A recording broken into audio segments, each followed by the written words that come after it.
कहानी की शुरुआत एक खुशहाल परिवार से होती है जो बिल्कुल सामान्य जिंदगी जी रहा था, लेकिन उन्हें अंदाजा भी नहीं था कि कुछ ही देर में सब बदल जाएगा। जब पति पत्नी आपस में बातें कर रहे थे, तभी बाहर से लोगों की डरावनी चीखें सुनाई देने लगी। दोनों घबराकर बाहर निकले तो देखा कि चारों तरफ हड़कंप मचा हुआ है। लोग अपने घर छोड़कर भाग रहे थे, मानो कोई बड़ा खतरा आ गया हो। जेसन और बेथ ने देखा कि उनके पड़ोसी भी जल्दी जल्दी घर खाली कर रहे हैं। जेसन ने पूछा, आखिर हुआ क्या है? लेकिन किसी ने जवाब नहीं दिया। सब सिर्फ भाग रहे थे। तभी उन्होंने पड़ोसी के बेटे को पैकिंग करते देखा। जेसन ने बच्चे से पूछा, कहाँ जा रहे हो? बच्चा बोला, पापा के दोस्त गवर्नमेंट में हैं। उन्होंने बताया कि एक खतरनाक वायरस फैल गया है जो इंसानों को डरावने मॉन्स्टर में बदल देता है। इतना कहते ही बच्चे की माँ आकर उसे खींच ले जाती है। जाते जाते वो जेसन से कहती है, अभी समय नहीं है, अपनी फैमिली को लेकर यहाँ से भागो। ये सुनकर जेसन और बेथ डर गए। बिना देरी किए जेसन ने बेथ और अपनी बेटी को कार में बिठाया और शहर से दूर निकलने लगा। रास्ते में जेसन ने देखा कि जो लोग पहले भाग रहे थे अब वहीं वापस लौट रहे हैं। ये देखकर उसे और भी अजीब लगा। थोड़ी दूर जाने पर उनका रास्ता ट्रैफिक में फंस गया। जब जेसन और उसका परिवार गाड़ी से उतरे तो पता चला कि शहर से बाहर जाने का एकमात्र रास्ता पुलिस ने बंद कर दिया है। आसमान में हेलीकॉप्टर गश्त कर रहे थे। पुलिस लोगों से कह रही थी कि शहर में एक जहरीला वायरस फैल गया है, इसलिए सब लोग वापस घर लौट जाएं। ये सुनकर जेसन को शक हुआ, अगर वायरस शहर में फैला है तो लोगों को बाहर जाने देना चाहिए, फिर उन्हें वापस क्यों भेजा जा रहा है? तभी अचानक पहाड़ से एक बड़ा पत्थर उनकी कार पर आ गिरा। पूरा पहाड़ हिलने लगा। अगले ही पल 2 मिलिट्री फाइटर जेट्स पहाड़ के पीछे से निकलकर शहर की ओर बढ़े और उन्होंने पूरे शहर पर बम बरसाना शुरू कर दिया। देखते ही देखते सब कुछ राख में बदल गया। बेथ को तुरंत समझ आ गया कि अगर वो पुलिस की बात मानकर घर लौट जाते तो अब तक मारे जा चुके होते, लेकिन खतरा खत्म नहीं हुआ था। फाइटर जेट्स अब सड़क पर खड़े लोगों की ओर बढ़ने लगे। यह देखकर सब में भगदड़ मच गई और सबको साफ हो गया। गवर्नमेंट अब उन्हें जिंदा नहीं छोड़ना चाहती। सड़क पर भगदड़ मच गई थी। हर कोई जान बचाने के लिए भाग रहा था, लेकिन जेसन और बेथ समझ गए कि भागने से कुछ नहीं होगा। चाहे वे कहीं भी जाएं, फाइटर जेट्स उन्हें नहीं छोड़ेंगे। तभी बेथ ने पीछे मुड़कर पहाड़ की तरफ देखा और वहां एक पुराना स्कूल नजर आया। उसे लगा कि शायद वही उनकी बचने की एकमात्र जगह है। जेसन ने तुरंत फैमिली को लेकर पहाड़ की तरफ दौड़ लगा दी। पीछे ब्रिज पर मौजूद लोगों पर जेट्स बम बरसा रहे थे। तीनों भागते हुए स्कूल तक पहुंचे और वहां उन्हें एक छुपी हुई टनल दिखाई दी। बिना सोचे समझे वो टनल में घुस गए और दरवाजा बंद करते ही ऊपर जोरदार धमाका हुआ। खुशकिस्मती से वे बंकर के नीचे थे, इसलिए उनकी जान बच गई। लेकिन अब उनके दिमाग में एक बड़ा सवाल था, ऐसा कौन सा वायरस है कि गवर्नमेंट ने पूरा शहर खत्म कर दिया? किसी को कुछ समझ नहीं आ रहा था। बस इतना पता था कि अगर जिंदा रहना है तो बंकर में छुपे रहना होगा। अच्छी बात यह थी कि वहां ढेर सारा पुराना खाना रखा था जो 3 लोगों के लिए काफी समय तक चल सकता था। फिर भी परेशानियां खत्म नहीं हुई। बेथ अपनी बेटी जोई को लेकर चिंतित थी। अगर ये बीमार हो गई तो? इसके अलावा दरवाजा बंद करते समय बेथ के हाथ में गहरी चोट लग गई थी। दोनों को ये डर भी था कि कहीं वायरस उनके शरीर में न आ गया हो, लेकिन अभी सोचने का समय नहीं था। जेसन ने बंकर को सुरक्षित करने के लिए दरवाजे को लोहे की जंजीरों से बंद कर दिया। उन्होंने तय किया कि अब उन्हें यही रहना होगा, लेकिन जमीन के नीचे की जिंदगी आसान नहीं थी। हर दिन वही बचा हुआ खाना, पीने के लिए गंदा पानी और खाली समय में बस ताश खेलना। बाहर की दुनिया से उनका हर रिश्ता खत्म हो चुका था। कई दिन बंकर में गुजारने के बाद जेसन का परिवार बेहद परेशान हो गया था, लेकिन उनके पास कोई और रास्ता नहीं था। ऊपर जाते ही मौत उनका इंतजार कर रही थी। ये जिंदगी उन्हें ऐसे लग रही थी जैसे दुनिया का अंत हो चुका हो। एक दिन छोटी जोई ने अपने पापा से पूछा, पापा हम यहाँ कब तक रहेंगे? जेसन के पास कोई जवाब नहीं था। बस उसने मुस्कुराकर कहा, जब बाहर वायरस चला जाएगा तब हम बाहर जाएंगे। वो अपनी बेटी की आंखों पर उंगलियां रखता और उसे बाहर की दुनिया इमेजिन करवाता। ऐसे ही दिन हफ्तों में और हफ्ते महीनों में बदल गए। बिना एहसास के उन्होंने बंकर में 300 से ज्यादा दिन बिता दिए। जोई अक्सर अपनी माँ की बनाई हुई पेरिस्कोप से बाहर झांकती, लेकिन वहां बस तबाही थी। चारों ओर राख, जली हुई इमारतें और सन्नाटा। एक भी इंसान दिखाई नहीं देता। ये देखकर जोई डरने लगी कि शायद अब हम ही इस दुनिया के आखिरी लोग हैं। बेथ ने उसे दिलासा दिया, ऐसा मत सोचो, शायद तुम्हारे दोस्त भी कहीं छुपे हों। रात हो चुकी थी और डिनर का वक्त था। खाना अब बहुत कम बचा था, इसलिए सब थोड़ा थोड़ा खा रहे थे। लेकिन आज जोई की जिद पर उसे पूरा एक कैन का डिब्बा दिया गया। उसने डिब्बा खोला और अंदर देखकर चौंक गई। डिब्बा खाली था। उसके पीछे एक छोटा सा छेद था, जैसे किसी ने चुपके से खाना खा लिया हो। बेथ ने जब बाकी बचे डिब्बों की जांच की तो पता चला कि पूरे 12 डिब्बे खाली थे। ये देखकर सबके होश उड़ गए, क्योंकि ये उनका लगभग 2 हफ्तों का राशन था। बेथ ने वेंटिलेशन ग्रिल की तरफ देखा और अंदाजा लगाया कि शायद कोई चूहा अंदर घुसकर खाना खा गया है। उसने कहा, अगर ये चूहा है तो इसे जल्द मारना पड़ेगा, वरना हमारा सारा खाना खत्म हो जाएगा। बेटी के उदास चेहरे को देखकर जेसन ने उसे दिलासा दिया, परेशान मत हो, अगर खाना खत्म भी हुआ तो मैं ऊपर जाकर कुछ ले आऊंगा। अगले दिन जब जॉय अपनी माँ के साथ खेल रही थी, तभी उसे पीछे से हल्की सी आवाज सुनाई दी। उसने मुड़कर देखा तो वही चूहा फिर से डिब्बा चुराने आया था। जॉय ने फौरन अपने पेरेंट्स को बुलाया। जेसन ने गुस्से में चाकू उठाया और उसे खत्म करने के लिए आगे बढ़ा, लेकिन चूहा बहुत चालाक था। वह बचते बचाते भागा और टेबल पर रखी लालटेन गिरा दी। तभी बेथ ने झपट्टा मारकर आखिरकार चूहे को मार डाला। सब खुश हुए, लेकिन असली मुसीबत अब शुरू हुई। गिरी हुई लालटेन से धीरे धीरे आग फैलने लगी। जेसन दौड़कर उसे उठाने गया, लेकिन लालटेन बहुत गर्म थी। उसका हाथ जल गया और कांच फटते ही टेबल पर आग भड़क गई। बेथ ने पर्दे से आग बुझाने की कोशिश की और जेसन ने नल से पानी लाकर आग पर डाला। बड़ी मुश्किल से उन्होंने आग बुझा दी, लेकिन अब एक और खतरा सामने था। आग तो बुझ गई, मगर धुआं पूरे बंकर में फैल गया था। और सबसे बड़ी समस्या ये थी कि धुआं वेंटिलेशन से ऊपर जा रहा था। ये देखकर सब घबरा गए, क्योंकि इसका मतलब था कि अब बाहर कोई भी जान जाएगा कि वे जिंदा है। सब लोग सांस रोके बैठे थे। जेसन ने कहा, शायद रात का अंधेरा धुएं को छुपा लेगा और किसी को हमारे ठिकाने का पता नहीं चलेगा। लेकिन डर अब भी बना हुआ था। पूरी रात तीनों जागते रहे। अगली सुबह उन्होंने पेरिस्कोप से बाहर देखा और नजारा देखकर उनके होश उड़ गए। बाहर चारों तरफ धुएं का घना गुबार फैला हुआ था। ये देखकर उन्हें यकीन हो गया कि अब उनका राज छुपा नहीं रहेगा। बेथ ने कहा, जहां धुआं है वहां राख भी होगी। अगर किसी ने जांच शुरू की तो हमारे बंकर तक पहुंच सकता है। हमें राख साफ करनी होगी। दोनों ने बाहर जाकर सफाई करने का फैसला किया। जाने से पहले जेसन ने जॉय से कहा, प्रॉमिस करो, चाहे कुछ भी हो जाए, आवाज आए या खतरा आए, तुम बाहर नहीं आओगी।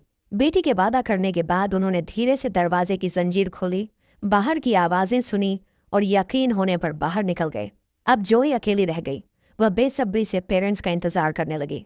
काफी देर बाद उसने स्टूल पर चढ़कर पेरिस्कोप से बाहर देखा। उसने देखा कि उसके माता पिता राख हटाकर बंकर का दरवाजा छुपाने की कोशिश कर रहे हैं।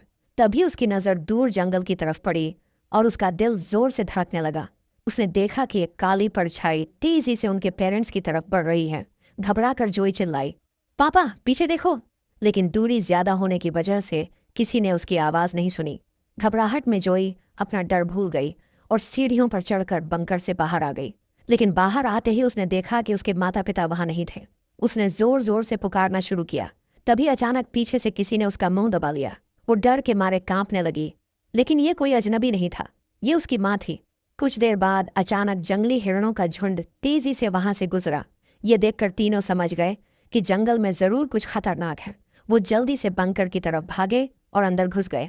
जेसन ने दरवाजा बंद कर जंजीर से कस दिया और सबको चुप रहने को कहा। तभी ऊपर किसी के भारी कदमों की आवाज आई। कोई बंकर के ऊपर घूम रहा था। तीनों डर के मारे धीरे धीरे बंकर के अंदर और आगे चले गए, ताकि अगर दरवाजा खुल भी जाए तो वो नजर न आए। तभी जॉय की गुड़िया की रस्सी एक स्क्रू में फंस गई और गिरते ही गुड़िया से जोर जोर से आवाज आने लगी। जेसन ने तुरंत गुड़िया तोड़ दी, लेकिन अब देर हो चुकी थी। ऊपर खड़ा वो राक्षस सब समझ चुका था। उसने जोर से बंकर के दरवाजे पर टक्कर मारी और उसे तोड़ने की कोशिश करने लगा। दरवाजा मजबूत था, लेकिन उसकी ताकत के सामने जंजीरें एक एक करके टूटने लगी। जेसन को समझ आ गया कि दरवाजा ज्यादा देर नहीं टिकेगा। वो तुरंत पानी का पाइप निकालने लगा। वहीं बेथ सीढ़ी पर चढ़ गई और दरवाजा बंद रखने के लिए अपनी पूरी ताकत लगाने लगी, लेकिन इसके बावजूद लोहे का ढक्कन धीरे धीरे खुलने लगा। दूसरी तरफ अचानक बंकर के दरवाजे के ऊपर एक काला साया नजर आया। उसकी आंखें चमक रही थी, जैसे मौत ऊपर से उन पर हंस रही हो। जेसन ने बिना समय गंवाए एक पाइप उठाकर जोर से उस पर वार किया। वो चीज पीछे गिर गई और जेसन ने झट से पाइप को दरवाजे में फंसाकर उसे बंद कर दिया। वो खतरनाक जीव वहां से भाग गया, लेकिन जेसन का पूरा शरीर डर से कांप रहा था। उसने कभी सोचा भी नहीं था कि बाहर सिर्फ बेरहम सोल्जर्स ही नहीं, बल्कि ऐसे खौफनाक राक्षस भी घूम रहे होंगे। पूरा परिवार सीढ़ियों के पास बैठ गया, मायूस और डरा हुआ। उन्हें पता था कि अब उनका ठिकाना उजागर हो चुका है, किसी भी वक्त हमला हो सकता था। जेसन ने कहा, एक अभी आया था, लेकिन अगली बार ये अकेला नहीं आएगा, पूरा झुंड आएगा। तभी अलमारी जोर जोर से हिलने लगी। ऊपर से तेज तेज कदमों की आवाजें आने लगी, जैसे हजारों जीव उनके ऊपर दौड़ रहे हों। कुछ ही सेकंड में बंकर का दरवाजा जोर जोर से हिलने लगा। अचानक लोहे का दरवाजा टूटकर नीचे गिर पड़ा। सामने ढेर सारी चमकती आंखें दिखीं और सब डर के मारे पीछे की तरफ भागने लगे। बेथ ने हिम्मत करके तेल की लैंप उठाई और उसे फेंक दिया। आग की लपटों ने उनके और राक्षसों के बीच पर्दा बना दिया। दोनों ने मिलकर अलमारी से रास्ता ब्लॉक किया और जितना हो सका भागने लगे, लेकिन सब जानते थे कि ये ज्यादा देर उन्हें नहीं रोक पाएगा। बचने का कोई रास्ता नहीं था। तभी जोई की नज़र जमीन में बने एक वेंटिलेशन पर गई। जेसन ने पूरी ताकत से उसे तोड़ा और अपनी पत्नी और बेटी को बाहर की तरफ धक्का दिया, लेकिन जब खुद बाहर निकलने लगा तो तंग जगह के कारण वह फंस गया। दूसरी तरफ राक्षस जेसन की तरफ बढ़ रहे थे।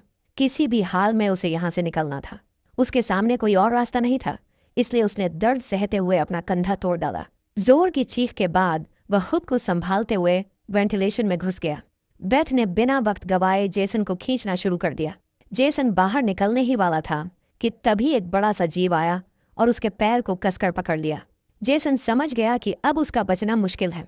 उसने अपनी पत्नी को देखा और कहा, जो भी हो, हमारी बेटी को कुछ नहीं होना चाहिए। अगले ही पल वह राक्षस जेसन को खींचकर बंकर में ले गया। नीचे से जेसन की चीखें गूंज रही थीं। बेथ को समझ आ गया कि उसका पति लड़ते हुए उन्हें समय दे रहा है। वह जोई को लेकर वहां से भाग निकली। दोनों दौड़ते हुए काफी दूर पहुंचे, लेकिन फिर उन्होंने देखा कि बाहर निकलने का रास्ता पूरी तरह से बंद हो चुका है। हाईवे के रास्ते पर एक ऊंची दीवार खड़ी थी, यानी अब शहर से बाहर जाना नामुमकिन था। तभी एक हेलीकॉप्टर ऊपर से आया और तेज रोशनी उन पर डाली। बेथ और जोई भागने ही वाले थे कि अचानक ऊपर से एक बड़ा जाल गिरा और दोनों फंस गए। बेथ ने पूरी ताकत से निकलने की कोशिश की, लेकिन जाल बहुत मजबूत था। तभी उसने देखा कि कुछ काले साए, जिनकी आंखें चमक रही थीं, उनकी तरफ बढ़ रहे हैं। और यहीं पर असली सच सामने आता है।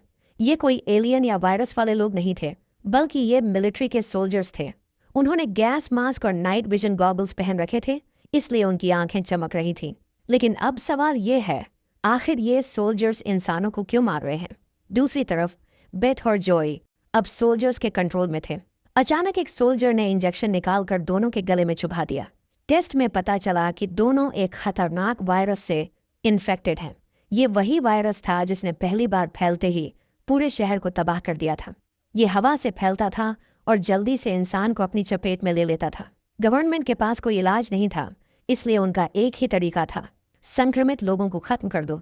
बेथ रोते हुए अपनी बेटी की जान की भीख मांगती है, लेकिन सोल्जर्स उसे भी मारने वाले होते हैं। तभी बेथ गुस्से में आकर अपना आपा खो देती है।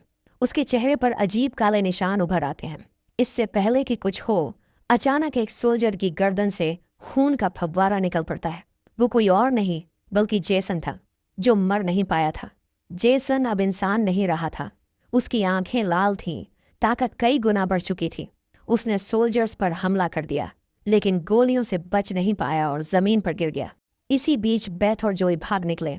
सोल्जर्स उनका पीछा कर रहे थे, लेकिन उन्हें अंदाजा नहीं था कि बेथ अब एक राक्षसी रूप में बदल चुकी है। उसने जोई को एक कार में छुपाया और खुद सोल्जर्स से भिड़ गई। उसने कई सोल्जर्स को खत्म कर दिया, लेकिन गोली लगने से छत पर गिर पड़ी। ये सब उसकी बेटी ने देख लिया। गुस्से में आकर वो भी अपना आपा खो बैठी। उसने एक सोल्जर पर हमला कर उसका मास्क तोड़ दिया। वो उसे मारने वाली थी कि बेथ ने समय रहते रोक दिया। वो नहीं चाहती थी कि उसकी बेटी भी दरिंदा बन जाए। धीरे धीरे जोई शांत हो गई और फिर से इंसान बन गई, लेकिन जिस सोल्जर का मास्क टूटा था वो अब वायरस से इन्फेक्टेड हो चुका था। दूसरी तरफ जेसन की हालत नाजुक थी। उसने आखिरी बार अपनी बेटी को देखा और हमेशा के लिए आंखें बंद कर ली। तभी एक और हेलीकॉप्टर आया। बेथ अपनी बेटी को लेकर भागती है। वो कबाड़ के बीच से होते हुए एक सुरंग में पहुंचती है, जहां उन्हें वही छोटा लड़का दिखता है जो कहानी की शुरुआत में था।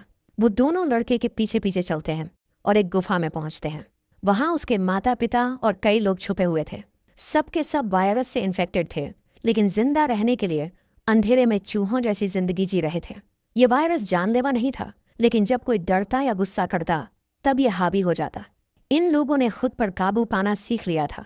असल में सोल्जर्स जिन्हें राक्षस मानते थे, वो लोग बस जिंदा रहने की कोशिश कर रहे थे। और इसी सीन के साथ ये फिल्म खत्म हो जाती है।